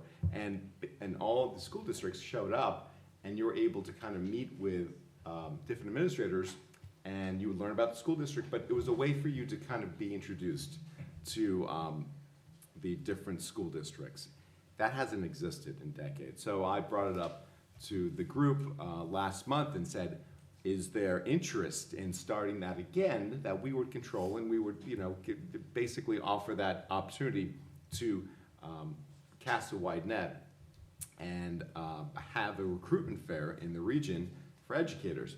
And yes, there is interest, and almost every school district said, they're having the same, I think, challenges as well. So we're going to meet, I think, on Friday, and we're going to start planning out. That could happen, we hope, late winter, early spring of 2020, when we know, what jobs are open, when we advertise, location, where, whom, what. We don't have the specifics yet, but I think it's exciting to know that other school districts are going to, I think, work with us, and we're going to try to take the lead in that effort. As Lynn Sabia did say, we're looking at how we can promote ourselves in a different vein, so people who are applying to our jobs, when they're in the interview process, the questions we ask are really reflective of who we are. So we're looking at different ways to integrate more specific questions about really understanding whether a candidate appreciates cultural competency or they have an understanding of it. And those type of questions we want to standardize at different levels of the interview process, whether meeting with the principals, early rounds, maybe with a site-based team, and then when they meet with the superintendent and I at the final round. So they really understand that's something we value. And one thing I'm sure you realize when you're interviewing as the candidate, you're always trying to find out whether this is the place I want to work. So we want to make sure that we're promoting what we expect of the people who work here, but also the children in the community. So we're working on those questions as well. And also one thing that we're doing is we're exploring new partnerships, looking at higher education institutions, finding ways to bringing in interns from different schools as well. So, we do have we're in a certain part of the country where we can attract different types of people. But again, just like with any type of position and hiring any teacher, you're in competition now with every other school district who's pretty much looking for the same thing. So again, we have challenges ahead of us because the candidate pool actually has shrunk a little bit in terms of people who want to be educators, but we have opportunities to really, I think, do some exciting things in the district. Great, thank you. So I was thinking about, before we came, when we were reading the material about this topic of hiring and how you go about that. And I was thinking a little bit of what you said, that when you do interviews, a lot of the, I used to interview for site-based, and one of the things you'd hear from a lot of candidates is, I'm very attracted to the culture in Pelham. That's something that, however they found out about it, the candidates seemed to know about and had a very positive feeling about. And I think the more that we, through our strategic plan, through our website, through conversations we have with each other in a larger community before our, so that we can reflect our culture to embrace cultural competence, people who come here for an interview will come knowing that and wanting to be a part of that. And so in the hiring process, if you don't have to do it in such a direct way. Yes, yeah, and also I think there's such a powerful message being sent on who's on the other side of the table, right? Who are the people who are the leadership team, who are members of the interview committees, who represents Pelham. And I think that people really want to see if they want to work in a place where there's a value of diversity and a value in being more competent in terms of understanding different cultures and backgrounds. It's important that we project that in different ways, not just by questions, but also about who's at the table. Yeah. And I think that does mean a lot because, when we talk about leadership, And, we're gonna see some, opportunities in all areas of the system to hire again. And we really need to think about, not just the people who are the most highly qualified educationally, but who reflect the values of the district. And I've seen this, I'm sure Cheryl can attest to it, when we meet with our colleagues in different areas of leadership and education. There's also, I think, a challenge with a diverse group of leaders out there as well. It's also reflective in the candidate pool for teachers, but also I think with leadership and education. So that's something we think about. Thank you. All right. Next, we're going to hear from Susan Gilbert and Tanya Wilson. They're on our diversity committee or cultural competence committee, but they are here tonight to share on behalf of the elementaries as a whole. Still my first word. Sorry, I have a tendency to do that. Yes, we are here on behalf of all four, and just to share what we're doing consistently at the elementary schools. So first, as you heard from Maria, is really the work of the Cultural Competence Committee of looking at, we brought teachers together last year, looking at read alouds, we're looking at, there are bibliographies, there's a wealth of books, but what would be the top 3 books on a variety of themes that would be read aloud in each grade? So consistent, so all of our 5th graders or 4th graders, et cetera. So we're doing that work this year, continuing to look at our classroom libraries, and do they reflect the children in our classrooms? Do they reflect what are called mirrors and windows? So if I read a book, is it somebody that is like me, or is it somebody that I can learn about? Maria and there are social studies coaches from each building, and they are going to be focusing on citizenship and the new social studies standards, which is huge. Last Board of Ed meeting, you got a presentation of responsive classroom. And so I refer you back to that, but responsive classroom, one of the big underpinnings is belonging, and that if children don't feel a sense of belonging, they can't learn. So I think that's one of a huge, all elementary initiative. And the last one I'm going to talk about is the state law DASA. It's people think of it, the Dignity for All Students Act, as I say, putting teeth into making children be nice to each other, but it's a law about harassment, discrimination, and bullying. But what is in that is that it's up to us and principals to create an environment where children feel like they belong, that children are safe, and so we ensure that. Yeah. Can I just underscore 2 things that you said? I loved it because I think the responsive classroom look that we took with Whole Child was so perfect, and to me that is such a key vehicle in this work because it's about building relationship and building community first, and then as you deal with differences and the kids start to learn about each other, whether it's family structures, whether it's culture, religion, whatever it is, that relationship on the front end becomes the facilitator to developing empathy and understanding. So that, I think we have already seen powerful results from just in talking to parents about the experience their child is having there. So I think that's huge kudos to the team and their implementation. And also, I don't know if Maria's going to hit on this later or not, the citizenship. Maria's going to be working in a K-12 perspective, looking at that civil discourse citizenship. And I'm hoping you'll touch on that at some point again today, because that is a hugely important key piece of the work that is going on. I'll let her talk about it. So it continues for us, it continues to be important that all 4 elementary schools are on the same page with how we do business with children around cultural proficiency. So very recently, our district, our PTAs are getting together to have a district-wide effort connected around the issues of school-based diversity committees. So that's something that's going to be happening and rolling out relatively quickly. Building Bridges is another program that will be seen in all four elementary schools this year, and it builds awareness around disabilities and differences, and making sure that kids understand the importance of acceptance for people who have those challenges. And then cultural proficiency, bringing the conversation back to staff and to faculty, and in our faculty meetings, making sure that this is something that's at the forefront of the work that we're doing with teachers. and they're underselling themselves, so I gotta speak up here too. So many, each of our principals in their own ways have taken a lot of the work that happened at the Campbell Jones training or in the diversity committees. They're taking those same protocols and experiences back and doing them with their faculties. As I think Maria or Janine said earlier, I think it's maybe Lynn, I don't know. Having some of these conversations are very difficult, and these are things that teachers don't necessarily train on coming through, whether it's the English, certification pathway or music teachers, we don't necessarily have those skills. But for the principals to go back and department directors to go back and to start giving them just little tools and techniques about how do you have a difficult conversation? What do you do when a student answers this way? Those little things that they're each doing, and they're embedding it in everything that they're doing.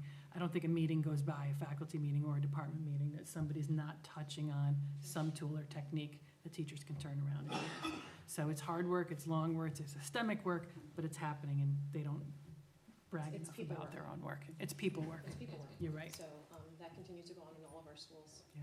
daily. All right, we're gonna step up to middle school. I'm thinking maybe Mr. Llewellyn will join us this time.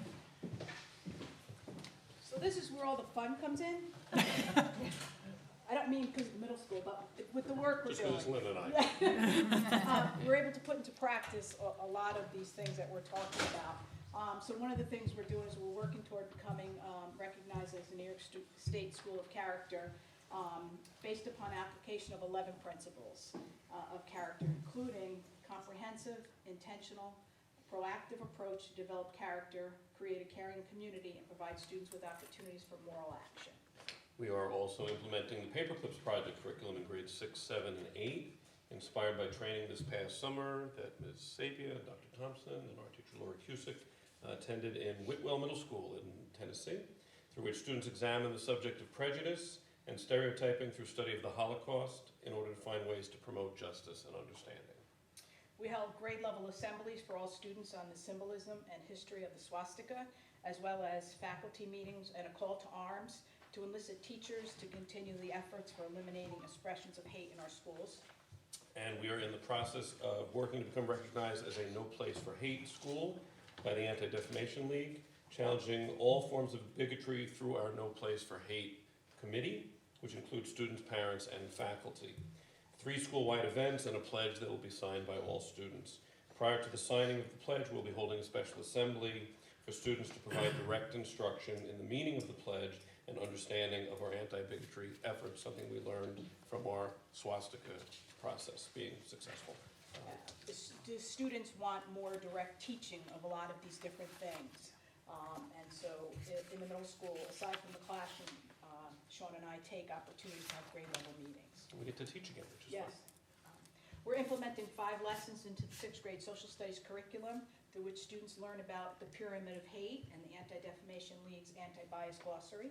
And through our SWAT team, which stands for School-Wide Activities Team, and our faculty, we've developed grade-level character themes and are organizing the curriculum and activities of each grade around these themes. So the themes that the teachers have come up with is the power of one for grade 6, be an agent of change in grade 7, and what can we do in grade 8. The team also collaborates on school-wide events. For example, this week we're celebrating an anti-bullying week through a film and discussion in homeroom, theme days, and student reflections on what they can each do to combat bullying.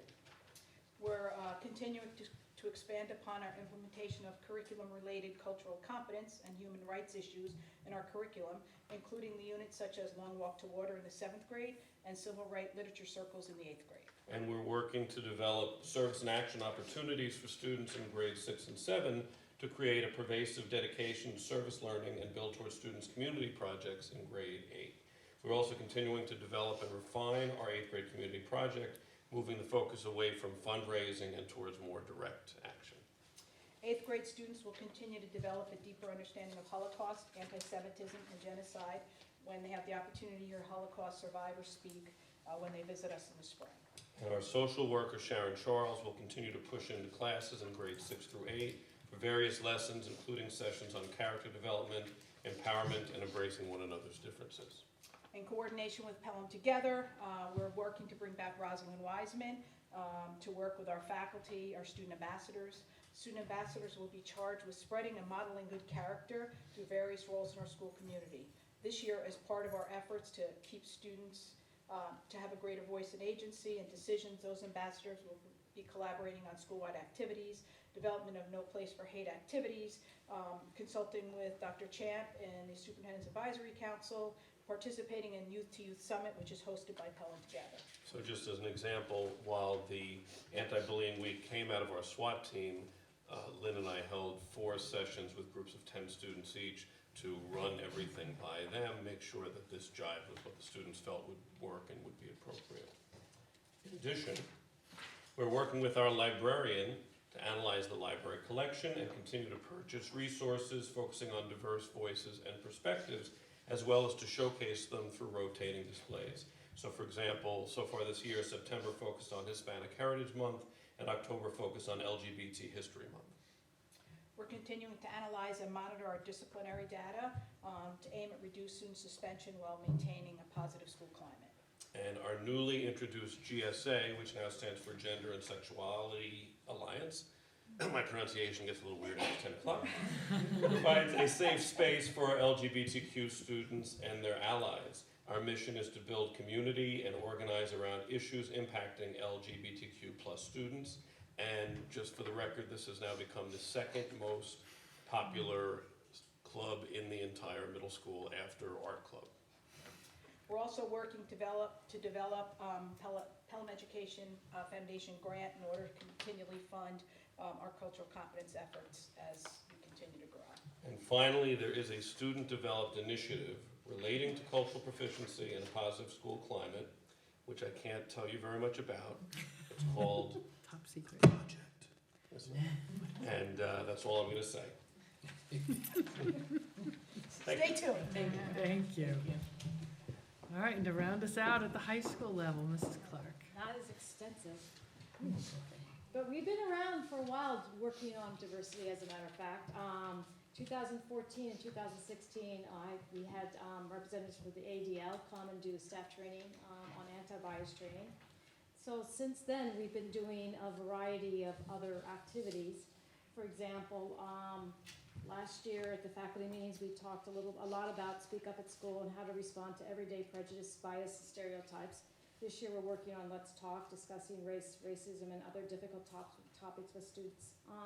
As Dr. Champ was mentioning, it's very difficult for teachers to engage in conversations with students on a variety of topics.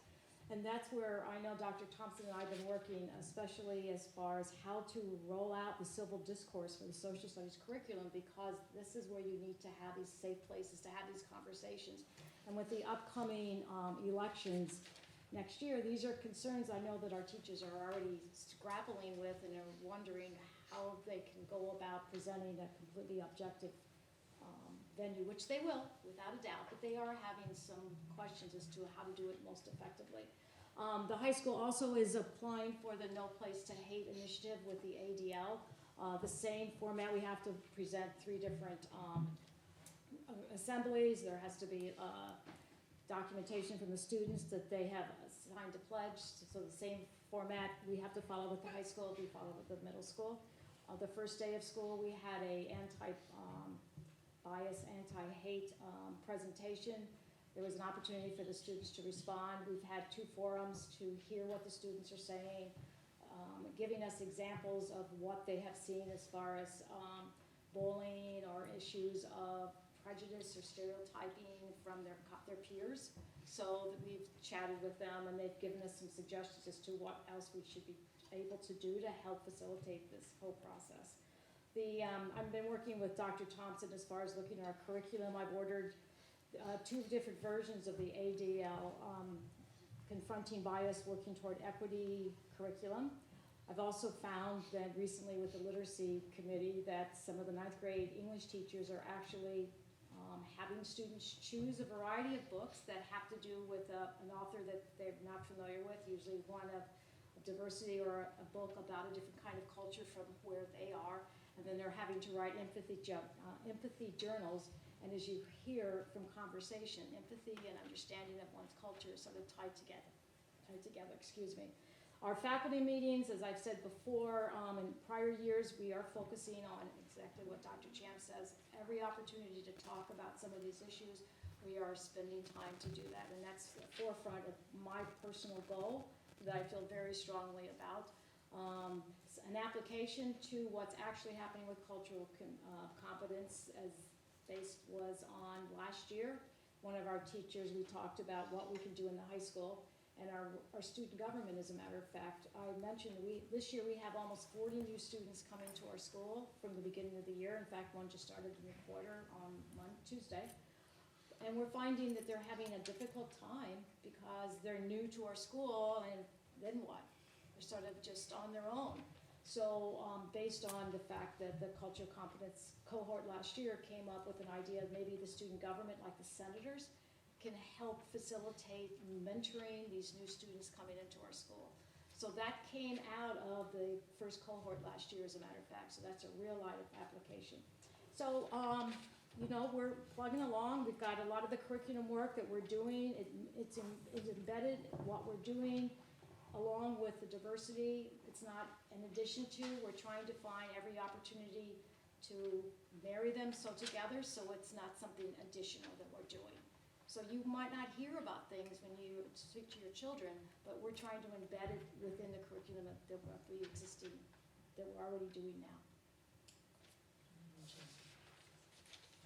And just very quickly, the other piece of the curriculum work that is happening, and I know that Dr. Callahan and other disciplines are looking at how we can meld this work together, and that these conversations take place outside of social studies and English, where they could be typically found, and that you have hidden figures in all disciplines. So there's definitely a push to have an interdisciplinary side to this.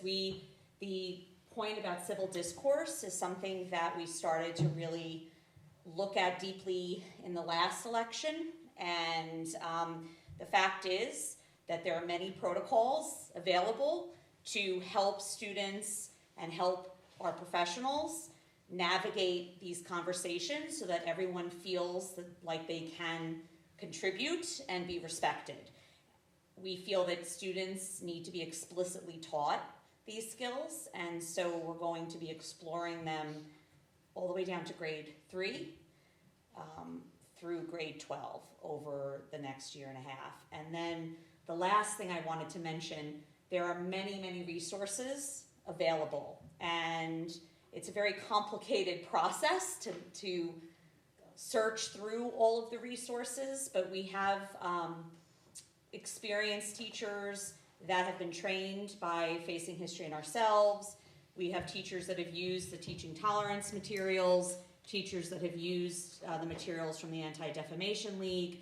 So we are looking through as many resources as we can to decide what is the best way to, again, explicitly teach our students these topics K-12, and to look at social justice, pushing the idea of like kindness in our schools a step further to examining social justice and upholding social justice. Right. So just to round it out real quick, and then we'll have time for questions. Our slide up there has already moved to the next, but what will success look like? You've heard it really embedded in the Alex, could you move it back one slide, please? Thank you. You've heard it kind of embedded in everything we're talking about. So we're looking to build a greater sense of belongingness, that our clubs and activities, our program, our curriculum are going to be reflective of that student voice. Obviously, the professionals are still guiding the work, but there has to be a place for student voice to be represented in what we do.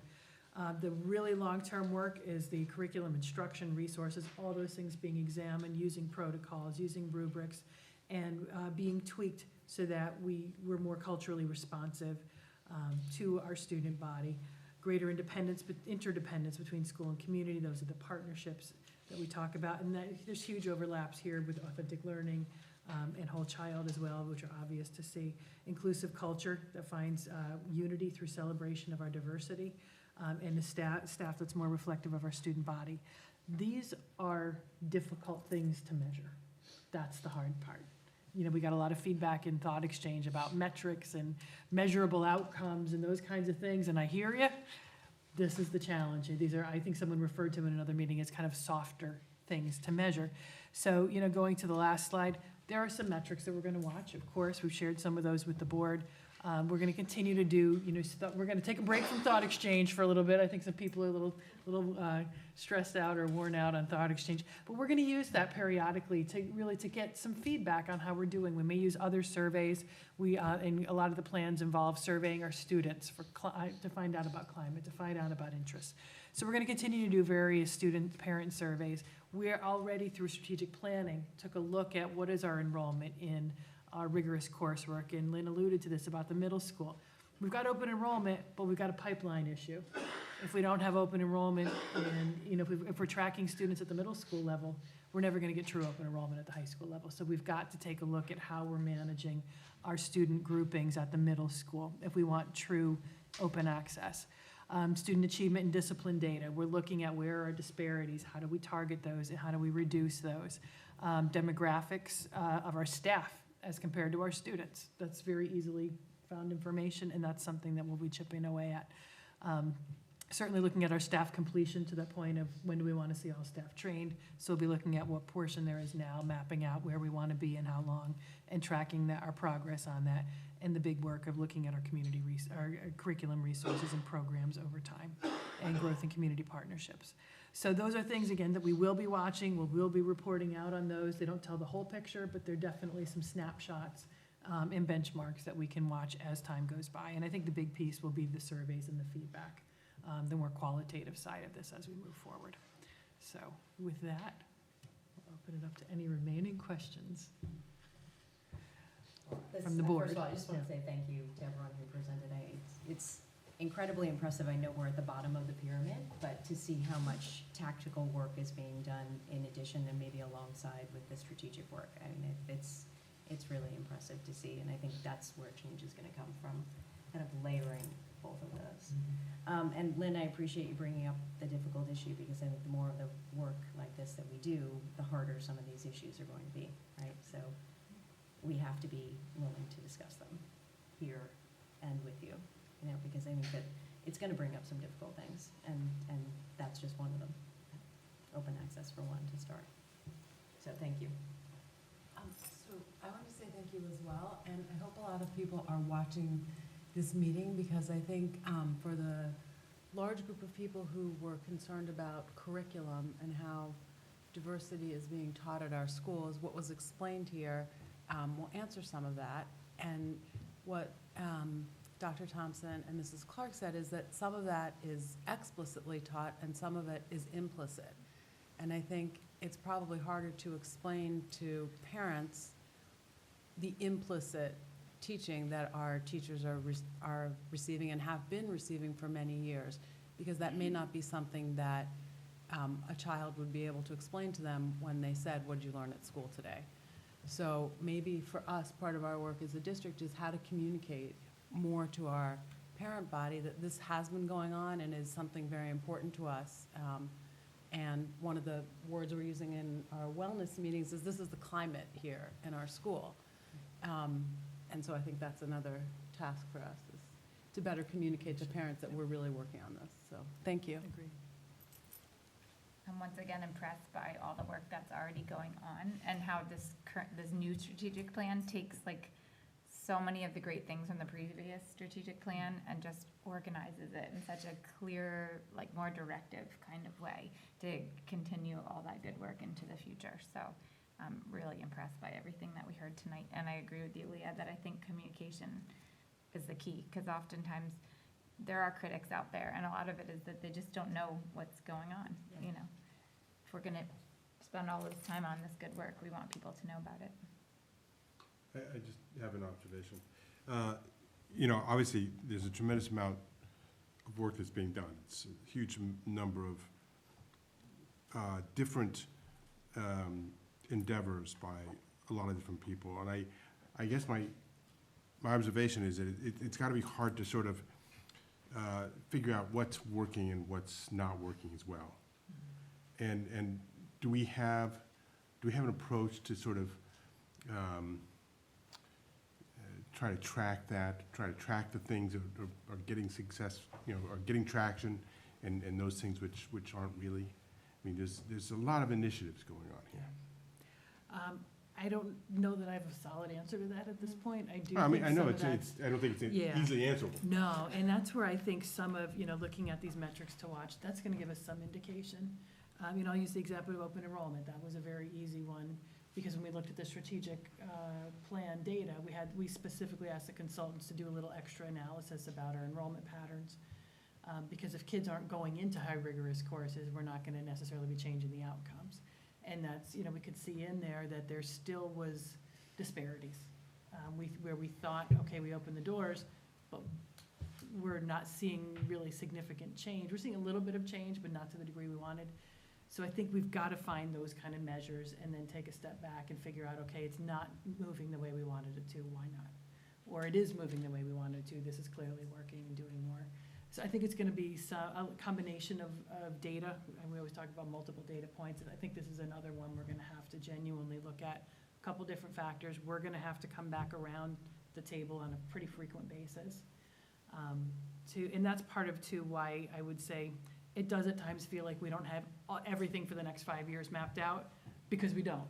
When we approached this strategic plan, we talked with the consultant, and she said, think in the 18 months spectrum. And I think the intentionality behind that was exactly to your point of pausing every 6 months, every year, to ask our questions, what's working, what's not, where are we, how do we pivot if we need to reassess. So it's a little messy. It's a little messy. And it's a lot of moving pieces, but I think knowing that we've got to check ourselves every 6 months, every year, and come back to you and report, I think that's a big piece of it, is holding ourselves accountable, to be doing that work publicly. And I think everyone would be more than happy if they find something that's not working, we'll take that one off the plate. Because there's plenty more work to fill its place. There's a lot of energy expended in these There it efforts. is. And I think you're right, to that point, we've got to find out what things are. Some things might feel good, but they may not be getting us down the road on moving the needle forward. So we gotta. That's well said. Yeah. And I think that's where the curriculum, examining our curriculum comes into play, right? Where we've talked about this with whole child as well, like scaffolding. How do we want tolerance to look K through 12? So we have all these initiatives, but what do we want our students coming out of elementary school, what kind of skills to have so that they can be willing participants at the middle school, and then what do we want the outcomes to look like in middle school so they carry that to high school? So I bang that drum all the time, but I feel like it's really important as we have all these initiatives to always kind of think of it on that K through 12 continuum. And we saw that in the survey results too from the community, so. Great. Thank you. Thank you for Thank you. staying Thank you. late, everybody. Thanks, everybody. Oh, yes, we were gonna move just because we do have people from the public comment up, so if anybody from the public does have comments, we would welcome you to come to the microphone. Don't feel pressured to do so, we just don't want to keep you till the end of the meeting, so. Very well. I would say thank you for coming for that. I Thank know you. a lot of the folks in the audience are here specifically for the topic. And You're as I welcome said, to on our stay for the committee, business so- meeting. More than welcome to stay. Thank you to the It's gonna move administrative as quickly as team. possible. Thanks for those that came. All right, great, Thank have a you. good night. Okay, so I guess we go back to 4.1 minutes of the October 29th regular meeting work session of the whole child. Do I have a motion? Do I have a second? Second. Okay, any questions or comments about our minutes? All in favor? Aye. Any opposed? Any abstentions? Okay, section 5, administrative and committee reports. 5.1 is the superintendent's report. Okay. Really quick. So, we've got start with our brag sheet for the year, for the week. On Saturday, October 26th, the PMHS forensic speech team had a successful day at the Sister Raymond Memorial Service Tournament held at Xavier High School in Manhattan. The team placed an overall impressive 7th in the sweepstakes. Special congratulations go to Georgia Conley, who won 5th place in poetry interpretation, and Nick Lieggi, who won 3rd place in congressional debate. Nick has now qualified for New York State Championships, which will be held in April at Hofstra. Congratulations to all. On November 2nd, the PMHS forensic team's speech team competed at the Fall Classic Tournament held in the at Bronx Science PS 95 in the Bronx. The team placed an impressive 8th overall. Special congratulations go to junior Isaac Blackburn for being named champion by winning first place in the congressional debate. That's huge. And Newsweek, this is a very exciting one. I'm sorry that Dr. Callahan left the room. Newsweek honored PMHS as being one of the top 5,000 STEM schools in the nation. We are ranked 1,042 out of 5,000 because of our skilled teachers who keep up with the developments in the STEM fields and create dynamic learning environments to engage our students. In our classrooms, we make sure that students innovate, drive curiosity, and are creative as all of our priorities. And two more things just to remind folks of. Don't forget, parent-teacher conferences are coming up. Sign-ups opened at noon on the 12th. That's today. Will be open through noon on the 19th. The links to those are found on the school website, so please log in and sign up for parent conferences. And finally, don't forget, we've got our upcoming school play that will be November 22nd through 24th. Almost Maine will be staged here. Dress rehearsal Thursday, but then shows Friday, Saturday evening, and Sunday matinee. Always a great show. Nice place to come out for a little date night. 5.2 Board of Education Committee reports. Just briefly, the Community Outreach and Advocacy Committee had a meeting last Monday, a week ago, this past Monday. And it was just a great intro meeting to bring the committee up to speed on the history of what this committee had looked like, what advocacy issues we have lobbied for as a committee and as a community in the past, what issues we anticipate will be coming down the pike at the state level and at the local level. And then we had a brief discussion about, we spent all this time on our work sessions to discuss the strategic plan, and I know that there's a plan in place that Dr. Champ and Alex and others in the community, the school community, are working on to roll out this strategic plan, but just brainstorming other ways that we can get the message out so people know what our goals are and where we're up to. So, do we have any other committee reports that I'm missing? There was a safety committee meeting. Unfortunately, I was not able to make it, so Jim, I think you have a quick overview of it. So. In your section. So that's a great transition. We'll move on to 5.3, Assistant Superintendent's Update on Finance and Facilities. Hey, thank you. Good evening. We'll keep it very brief. We did have a safety committee meeting last week. We talked about the district-wide evacuation drills that we have to take place as required by law, that are always happening year-round in coordination with our public safety professionals in town. We reviewed our district and building-wide safety plans. The Smart Bond update, if you recall, quite some time ago, we received some funding for Smart Bond for some exterior cameras and hardware backbone to those cameras. So those plans are expected to go to the state this week for plan review, and our goal is to hopefully get those cameras operational up and running before year end. So it's exciting that we're moving forward. It's a slow process, but this is a good step for us. There was a discussion about cyber risk, something that's really been taking off and really holds on to the security side of how we look at how we conduct our business. John Savalos, our Director of Technology, has been working very industriously with the Lyric, or the BOCES, who takes care of all of our servers, and they're really working hard to make sure we're addressing all of those things that you'd want addressed when dealing with data and protection of our students' data and the district's data. It's kind of difficult because there's people, really great, talented people, that are trying to break into our systems all the time. And the nice thing about having the Lyric, though, is we have the power of all the numbers of the school districts, and they're leveraging those talents with other vendors. So it's something that we are constantly working on and we're aware of, and if you recall, that was part of our external audit review this year as well. So it's just a focus that's really come up more so this year than in the past, so you may hear a little bit more of that. And we talked a little bit about, God forbid there were an event, after event reunification, offsite reunification, how you do that, the process for that, the tools and what you need. So it was a very good meeting, about an hour long, and we're planning to have another one hopefully within the next month or so. We received some guidance from the state regarding what the teacher retirement plan expected contribution will be next year. Right now, they tell us it's gonna be anywhere between a 4.4% and a 15% increase over next year, That's specific. which is really great for us, actually. It dials it down to between, at least it's not more than 25%. But honestly, this is some good guidance to give us moving into the budget season. This is a large piece, it's about a $3 million category. So when we look at that, it could add up to a large chunk of resources when we develop our budget. Jim, did you say 4%, 4.5? It could go 15? Yes, so our contribution right now is 8.86% of salary. It could go to 9.25%, a range of 9.25% to 10.25%. So that's the range they've given us now. And right around, after the superintendent proposes the budget and you're going through all your budget hearings and everything else, they should give us the final amount during that time period in the spring. Last year, they've been kind of splitting it right in the middle. That's been their history. But they've been within range, so that's a good thing.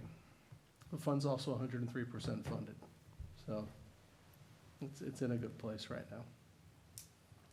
Capital construction, as you can see, the field work is still continuing. On days when there's rain, they're slowed down a little bit because they are laying the gravel.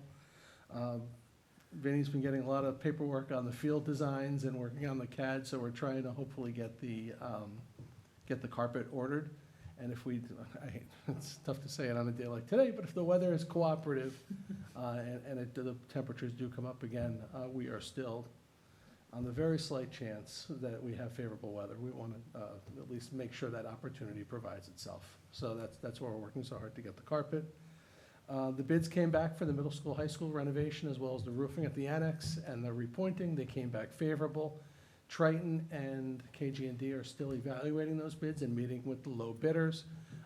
Just as kind of a metric though, compared to the pricing from the spring when the board rejected those bids, we're about $500,000 less. So I think the decision to push it off obviously seems like a very wise decision, and saving those dollars is going to be important. The Hutchinson bid comes back a week from today. Yes. What were the bids relative to the budget? Relative to the budget, they were slightly under budget as well too. So they hit the numbers that we wanted them to hit. And we'll give more. We've invited KG&D and Triton to come to the next board meeting. So just to kind of give the board an update on where we are, and that's something we could ask them to go over as well with some of that pricing. The bids for Hutchinson come back a week from today. So that'll be exciting. That's the largest piece of our capital construction project, and the largest unknown. So that's also very exciting. And the Prospect Hill project still remains at state ed, waiting to go through the process. When do we expect that? Early December. With that, we're trying to schedule some time for the next bond steering committee meeting so that we have the information and some recommendations, and so the bond steering committee can meet prior to the next board meeting and provide some recommendations for some bid awards if that's what we wanted to do.